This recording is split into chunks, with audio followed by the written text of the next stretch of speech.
Hey everyone, welcome back to my channel. If you're a PlayStation fan like me, you know that capturing those epic gaming moments is a total game changer.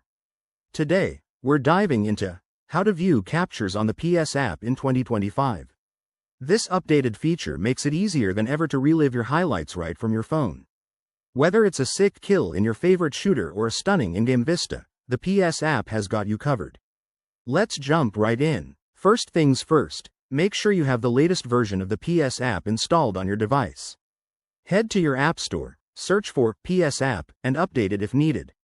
Once that's done, open the app and sign in with your PlayStation Network account. It's super straightforward, just enter your email and password, and you're good to go.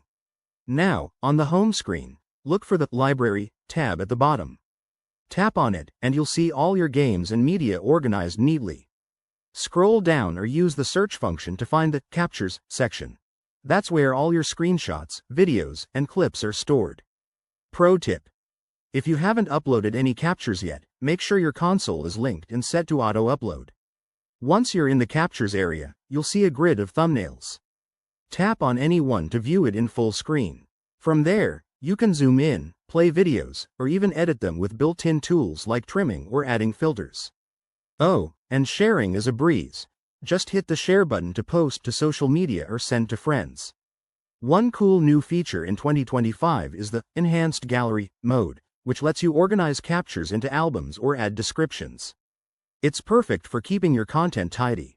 If you run into any issues, double-check your app settings or restart the app. It usually fixes things right up. There you have it, folks. Viewing your captures on the PS app is now faster and more fun than ever. Give it a try next time you're away from your console.